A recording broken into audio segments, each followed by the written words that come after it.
بسم اللہ الرحمن الرحیم نحمدہ ونصلی ونسلم علی رسولہ الکریم اما بعد۔ ناظرین، امید ہے کہ آپ تمام احباب خیر و عافیت سے ہوں گے۔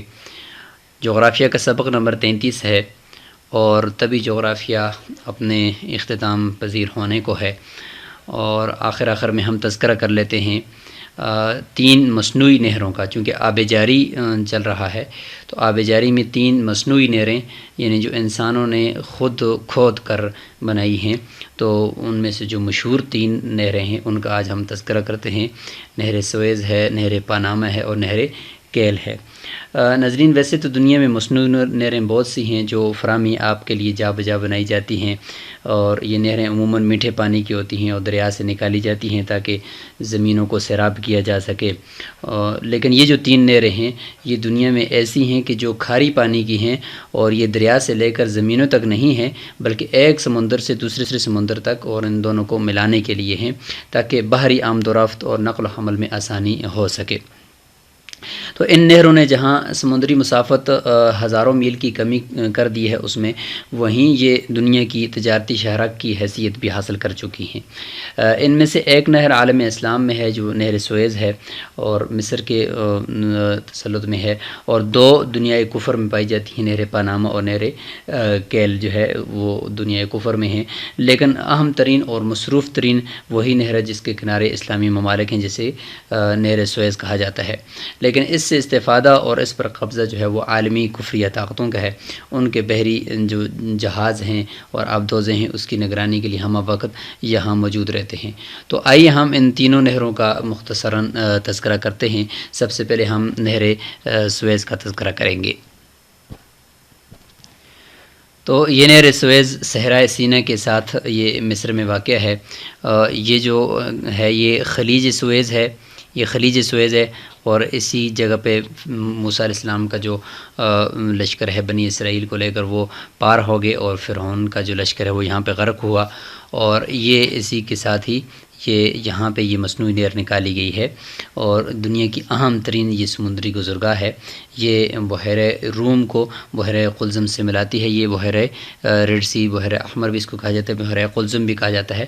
تو اس کو یہ اوپر جو بحر متوسط ہے اور بحیرہ روم بھی اس کو کہا جاتا ہے، اس کے ساتھ یہ ملاتی ہے، اور اس کے بحیرہ روم کے کنارے پر پورٹ سعید اور بحیرہ قلزم کے کنارے پر یہاں پہ سویز شہر موجود ہے۔ یہ نہر تقریباً 163 کلومیٹر یعنی 101 میل طویل اور کم از کم 300 میٹر یہ چوڑی ہے۔ اس نہر کی وجہ سے اب دیکھیں کہ ایک بحری جہاز اگر یہاں سے گزرتا ہے تو پہلے تو اس کو یہ پورا جو افریقہ ہے اس کے گرد چکر لگا کر پھر اوپر جا کر یورپ میں پہنچنا پڑتا تھا، یا پھر ادھر امریکہ میں جانا پڑتا تھا ہزاروں میل کا فاصلہ طے کر کے۔ لیکن اب اس نہر کی وجہ سے یہ راستہ بالکل سکڑ گیا ہے، سمٹ گیا ہے، اور اب یہ تھوڑا سا رہ گیا ہے کہ یہاں سے بالکل اندر جائیں اور پھر اس کے بعد یہ یورپ میں داخل ہو جائیں، اور پھر اس کے بعد یہاں سے آگے امریکہ کی طرف بھی جا سکتے ہیں۔ تو پہلے یہاں سے یہ بہت لمبا یہ سفر طے کر کے یہاں سے آگے جانا پڑتا تھا۔ 1869 عیسوی میں جو ہے نہر کی تعمیر ابھی نہیں ہوئی تھی۔ اس وقت اس علاقے سے بحری جہاز ایک جانب سامان اتارتے تھے، مثلا یہاں پہ آ کر سامان اتار لیا، اور پھر اس کے بعد یہاں سے سڑک کے ذریعے سے سامان دوسری طرف لے کر جاتے تھے، پھر بحیرہ روم سے دوبارہ بحری جہازوں کے اوپر اس طریقے سے سامان لادا جاتا تھا۔ تو اب جب یہ سڑک بن گیا، یہ ایک سمندری راستہ یہاں پہ کھود دیا گیا، ایک مصنوعی نہر 163 کلومیٹر کی کھود دی گئی، تو اب جو ہے یہ آسانی ہوگی۔ تو پہلے جو یہ اس نہر پر جو قبضہ تھا وہ برطانیہ، امریکہ اور فرانس کا تھا، مگر جمال عبد الناصر نے اس نہر کو قومی ملکیت میں لیا، جس پر برطانیہ، امریکہ اور اسرائیل نے مصر سے جنگ چھیڑ دی۔ مصری صدر سے اسلامی ملکیت میں لیتا تو تمام اسلامی دنیا اس کا ساتھ دیتی، لیکن اس نے تو عرب قومیت کے نام پر جنگ چھیڑی تھی، لہٰذا بظاہر اس پر مصر کا کنٹرول ہے، لیکن حقیقت میں اس پر عالمی ساہوکاروں کی تکون یعنی امریکہ، برطانیہ اور فرانس کا اس پر قبضہ ہے۔ تو یہ اس کی سیٹلائٹ کی تصویر ہے۔ بائیں طرف یہ جو آپ کو نظر آ رہا ہے یہ دریائے نیل آپ کو نظر آ رہا ہے، اور اس کے ساتھ ہی یہ جو ہے یہ دریائے نیل ہے، اور یہ ڈیلٹا بناتا ہوا آگے بحیرہ روم کے اندر جا کر گر رہا ہے، اور ادھر سے یہ خلیج سویز ہے، اور اسی کے ساتھ یہ آگے جا کر یہ مصنوعی نہر یہاں سے نہر سویز نکالی ہے۔ یہ قریب سے لی گئی اس سے نہر سے گزرتے ہوئے جہاز کی یہ تصویر ہے۔ تو یہاں سے اس طریقے سے جہاز گزرتے ہیں، جہاز ایک دوسرے کو کراس نہیں کر سکتے، ایک وقت میں ایک ہی جہاز گزر پاتا ہے، پر جب وہ پہنچتا ہے تو پھر دوسری طرف سے جہاز داخل ہوتا ہے۔ اب ہم تذکرہ کرتے ہیں پاناما کینال کا، یعنی نہر پاناما کا۔ تو یہ نہر پاناما یہ وسطی امریکہ کے ملک پاناما میں واقع ایک بحری نہر ہے، جس کے ذریعے بحری جہاز بحر اوقیانوس اور بحر الکاہل کے درمیان سفر کر سکتے ہیں۔ اس طرف یہ سارا جو ہے وہ بحر اوقیانوس ہے دائیں طرف، اور اوپر کی طرف اور نیچے جو ہے وہ بحر الکاہل ہے۔ تو یہاں سے یہ اس طرف بحر الکاہل ہے اور اس طرف جو ہے یہ بحر اوقیانوس ہے۔ تو اوپر جو ہے شمالی امریکہ ہے، نیچے سارا جنوبی امریکہ ہے۔ تو ویسے تو یہ بہت بڑا ایک ایریا ہے جو شمالی امریکہ اور جنوبی امریکہ دونوں سمندروں کے درمیان میں یہ حائل ہیں، بحر اوقیانوس اور بحر الکاہل کے درمیان۔ تو پہلے تو یعنی ادھر یورپ سے اگر کوئی جہاز آتا تھا تو اس کو ایک بہت بڑا یعنی جنوبی امریکہ کا یہ سفر طے کرنا پڑتا تھا، اور پھر اس کے بعد دوسری طرف پہنچتا تھا، یا یہاں شمالی امریکہ سے اگر کوئی یہاں سے وہ اس طرف آنا چاہتا ہے، اس جگہ پہ آنا چاہتا ہے، تو اس کو پہلے پورے جنوبی امریکہ کا لمبا سفر طے کرنے کے بعد کئی ہزاروں کلومیٹر اور کئی ہزاروں میل تک سفر طے کر کے یہاں سے یہاں تک پہنچنا ہوتا تھا۔ تو انہوں نے اس کے لیے یہ آسانی کر دی کہ یہاں سے جو قریب ترین جو مقام تھا، تقریباً یہاں پہ یہ مقام اس جگہ سے یہ پاناما شہر ہے، پہلے یہ کولمبیا کے زیر تسلط تھا، اس وقت اس نہر کا کام شروع کیا گیا تھا، لیکن بعد میں وہ کام ناکام ہوا اور ایک فرانسیسی کمپنی کو یہ کام دیا گیا، اس سے یہ نہر نہ بن سکی۔ تو یہ پاناما کی یہ سٹی کے اندر یہ نہر ہے، یہاں سے یہ نکالی گئی ہے۔ تو اس میں یہ آسانی ہو گئی ہے کہ کئی ہزاروں میل کا جو سفر تھا، جو جنوبی امریکہ سے پورے کو سے گزر کر اور اس کے گرد گھوم کر ہوتا تھا، اب وہ جو ہے وہ چند ہی گھنٹوں میں یہاں سے طے ہو کر یہاں سے جو ہے شمالی امریکہ کے جو مشرق ہے اس سے مغرب کی طرف آسانی سے سفر ہو جاتا ہے۔ تو یہ جگہ ہے جو آپ کو یہاں پہ ہم دکھا رہے ہیں۔ یہاں اس کو مزید جو پوری پاناما سٹی ہے اس کو سرخ کلر میں دکھایا گیا ہے، اور اس کے بعد یہ پاناما کینال جو سفید تیر کے اندر جو ہے دکھائی گئی ہے۔ تو یہاں سے اس مصنوعی نہر کو کھود کر دو سمندروں کو آپس میں ملانے کی کوشش کی گئی ہے، لیکن سمندر نہیں ملے، چونکہ یہاں پہ یہ جگہ تھوڑی سی اونچی درمیان سے اونچی تھی۔ تو اونچی جگہ پر پہلے انہوں نے ایک مصنوعی نہر بنا دی، ایک وہاں پہ دریا تو پہلے سے موجود تھا تو وہاں نہر بنا دی۔ تو دوسری طرف سے جو یہاں اوپر کی طرف جو بحر اوقیانوس ہے تو اس کی طرف سے پہلے یہ جہاز کو یہاں سے داخل کرتے ہیں، اور پھر اس کے اندر یہاں پہ جہاز آتا ہے تو پھر اس جگہ پہ گیٹ لگے ہوئے ہیں، ان گیٹوں کو بند کرتے ہیں، تو یہاں پہ پانی بھر کر جہاز کو اوپر لاتے ہیں۔ پھر جہاز جب اوپر آتا ہے اس مصنوعی جو نہر بنائی گی اس کے برابر آتا ہے، تو پھر جہاں سے تھوڑا آگے چلتا ہے، آگے چلنے کے بعد پھر جہاں بحر الکاہل کا جو حصہ وہ تو نیچے ہے، تو اس کے لیے پھر ادھر سے پانی بھر کر جہاز کے برابر کیا جاتا ہے۔ پھر جہاز کو یہاں سے نیچے اس پانی میں داخل کیا جاتا ہے، اس حوض میں، مصنوعی حوض میں۔ پھر وہاں سے جہاز آہستہ آہستہ پانی کو جب نکالتے ہیں تو جہاز نیچے جاتا ہے اور اس سطح سمندر کے برابر میں آ جاتا ہے، پھر یہاں سے باہر نکلتا ہے۔ تو یہ تقریباً 8-9 گھنٹوں کا ایک پورا پروسیس ایک جہاز کا ہوتا ہے، اور تقریباً $2 لاکھ یہ پاناما کی جو حکومت ہے وہ ایک جہاز کے یہاں سے گزرنے کی وہ لیتی ہے۔ تو یہ پورے پروسیس پہ تقریباً 8-9 گھنٹے لگتے ہیں، اور اس کے بعد یہ جہاز جو ہے وہ آسانی کے ساتھ یہاں سے گزر جاتا ہے۔ تو یہ ایک بہترین یعنی اگر دیکھا جائے تو انجینئروں کا ایک بہترین کارنامہ ہے، اور بہترین ان کی یہ جو تعمیر ہے مصنوعی نہر کی، اس کا ایک شاہکار ہے۔ تو اس کی تعمیر کے متعلق اگر ہم تھوڑی سی گفتگو یہاں پہ کرنا چاہیں اور اس کی تو کچھ تفصیل بیان کرنا چاہیں گے۔ نہر کی تعمیر کا جو منصوبہ تھا وہ 16ویں صدی میں سامنے آیا، اور تاہم اس پر تعمیر کا جو آغاز تھا وہ فرانس کی زیر قیادت 1880 میں شروع ہوا. فرانسیسی کمپنی چونکہ انہوں نے نہر سویز کو پہلے کھودا تھا تو اس لیے اسی کو یہ کام سونپا گیا. اس کوشش کی ناکامی کے بعد اس پر امریکہ نے کام پھر مکمل کیا. جو ناکامی ہوئی وہ اس طرح سے تھی کہ یہاں پہ کچھ چونکہ بارشیں بہت زیادہ ہوتی تھی اور اس کی وجہ سے یہاں پہ کچھ وبا بھی آ گئی تھی جس کی وجہ سے لوگ بہت زیادہ مرنا شروع ہو گئے. تقریباً 27,000 لوگ یہاں پہ فوت ہوئے. اور پھر جب وہ ناکام ہوئی تو پھر امریکہ نے اس پر کام مکمل کیا اور 1914 میں اس نہر کو مکمل طور پر کھول دیا گیا.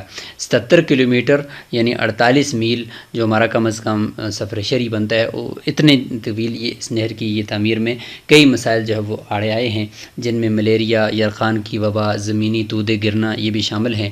اور اس تعمیر کے دوران تقریباً 27,500 مزدور ہلاک ہوئے، جس میں تقریباً 1881 سے 1889 تک جو جاری فرانسیسی منصوبہ تھا وہ جو ناکام ہوا تھا وہ بھی اس میں شامل ہے. اس میں 22,000 مزدور جو ہے وہ فوت ہوئے تھے.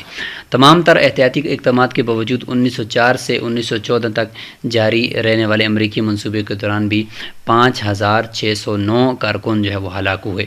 اس طرح نہر کی تعمیر کے دوران ہلاک ہونے والے کارکنوں کی تعداد 27,500 کے قریب ہو گئی. آج نہر پاناما دنیا کے اہم ترین بحری راستوں میں سے ایک ہے، جہاں سے ہر سال 14,000 سے زائد بحری جہاز گزرتے ہیں، جن پر 203 ملین ٹن سے زائد سامان لدا ہوتا ہے. 2002 تک اس نہر سے 8 لاکھ جہاز گزر چکے تھے. اس نہر سے گزرنے کا دورانیہ تقریباً 9 گھنٹے ہے.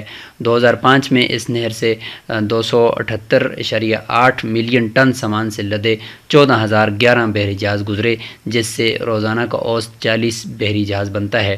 جھیل کیونکہ سطح سمندر سے بلند ہے اس لیے اس جھیل کے دونوں جانب دروازے نصب کیے گئے ہیں، جس طرح بھی ہم نے بتایا، اور یہاں پہ تصویر میں بھی آپ دیکھ سکتے ہیں کہ بڑے بڑے گیٹ ہیں اور یہ نصب کیے گئے ہیں جن میں پانی کا جو کم یا زیادہ کرتے ہیں، پہلے زیادہ کرتے ہیں، جہاز کو داخل کرتے ہیں، پھر ان گیٹوں کو ایک طرف سے اس کو بند کرتے ہیں، جہاز اوپر کو جاتا ہے، پھر اوپر جو ہے وہ آگے جاتا ہے، پھر آگے جانے کے بعد دوسری طرف سے پانی بھر کر جہاز کے برابر کرتے ہیں اور پھر وہاں سے جہاز کو نیچے بٹھاتے ہیں. تو یہ ایک پورا پروسیس ہوتا ہے تقریباً 8-9 گھنٹوں کا. اس طرح جہاز جو ہے وہ جھیل عبور کر کے دوبارہ نہر اور بعد ازاں جو ہے وہ سمندر میں پہنچ جاتا ہے. یہ اسی نہر پاناما کی جو سیٹلائٹ سے لی گئی ایک خوبصورت سی تصویر ہے. یہ پوری پاناما سٹی کی تصویر ہے اور یہاں پہ اس جگہ پہ اگر آپ دیکھیں تو یہ جو ہلکی سی دراڑ سی آپ کو نظر آ رہی ہے تو یہ مصنوعی نہر یہاں سے نکالی گئی ہے. تیسرے نمبر پر ہم تذکرہ کریں گے نہر کیل کا. یہاں پہ دیکھیں نہر کیل یہ دکھائی گئی ہے جرمنی کے اوپر شمال میں، اور یہ جو ایلبے ریور ہے یعنی دریا ہے اس کے بالکل اس طریقے سے شمال کی طرف یہ جو نہر آپ کو نظر آ رہی ہے یہ ہے نہر کیل. پولینڈ اور جرمنی، پولینڈ کے شمال مغرب میں ہے اور جرمنی کے شمال میں یہ نہر ہے. یہ اس کی لمبائی تقریباً 98 کلومیٹر ہے اور انتہائی نفیس اور صاف ستھرے پانی پر مشتمل اور خوبصورت لوکیشن اور خوبصورت محل وقوع پر مشتمل یہ ایک نہر ہے. یہ بحر شمال اوپر جو ہے اس کو بحر شمال کہا جاتا ہے اور بحیرہ بالٹک جو ہے یہ اس کے کو آپس میں ملانے کے لیے یہاں پہ یہ نہر کھودی گئی ہے. اور 519 کلومیٹر کی طویل مسافت اس نہر کے ذریعے 98 کلومیٹر رہ گئی ہے. یہاں سے اگر ہوتی تو یہاں سے اوپر سے گزر کر یہاں پہ آنا پڑتا تھا، اس لیے اس نہر کے ذریعے سے یہاں سے بالکل ایک براہ راست ایک راستہ بن گیا ہے. 1784 میں جب پہلی مرتبہ اس کی تعمیر مکمل ہوئی تو اس کی لمبائی 43 کلومیٹر اور چوڑائی 29 کلومیٹر اور گہرائی 3 میٹر تھی، جس کی وجہ سے اسے وہی بحری جہاز عبور کر سکتے تھے جن کا وزن 300 ٹن سے زیادہ نہ ہو. لہذا جرمنی نے اس کی گہرائی کو بحر شمال اور بحیرہ بالٹک کے مساوی کرنا چاہا تاکہ ڈنمارک کے گرد گھومنا نہ پڑے. بس اس کی نئی تعمیر جو ہے وہ 1887 میں شروع ہو گئی. 8 سال تعمیر جاری رہی اور اس میں 9,000 افراد شریک ہوئے، اور اس کے بعد پھر یہ پہلی جنگ عظیم کے بعد ایک معاہدے کے تحت اسے بین الاقوامی تجارت کے لیے لیے کھول دیا گیا، اور پھر دوبارہ بند کر دیا گیا تھا، اور جرمنی کا قبضہ اس پہ بدستور جاری رہا۔ 1936 میں ہٹلر نے اسے بین الاقوامی آمد و رفت کے لیے بند کیا، جنگ عظیم دوم کے بعد اسے پھر آمد و رفت کے لیے کھول دیا گیا۔ تو یہاں پر اگر دیکھیں تو یہ جو ہلکی سی جو آپ کو لکیر نظر آ رہی ہے، یہاں سے اوپر خلیج ہے، اور اس کے بعد پھر نیچے یہ کیل کی یہ نہر ہے، اور یہ ایک لکیر کی طرح جو آپ کو جو نظر آ رہی ہے خوبصورت علاقے سے گزرتے ہوئے یہ یہاں پہ آتی ہے، اور نیچے یہ بحیرہ شمال کے اندر آ کر گر جاتی ہے۔ تو اس طریقے سے یہ نہر تقریباً اب اس کی جو کل لمبائی ہے وہ 98 کلومیٹر ہے۔ تو یہ ہیں 3 مصنوعی نہریں جن کا آج ہم نے تذکرہ کیا۔ ان کو اگر ہم کرۂ ارض کے اوپر اگر دیکھنا چاہیں تو وہاں پہ بھی ہم ان کی ہلکی سی نشاندہی وہاں پہ کر لیتے ہیں تاکہ ہمیں یاد رکھنے میں اور یاد رہنے میں آسانی ہو۔ تو ناظرین، یہاں پہ جو نہر سوئز ہے وہ یہاں پر واقع ہے۔ یہاں پر اگر آپ کو یہ نظر آئے تو یہاں پر یہ نہر سوئز ہے۔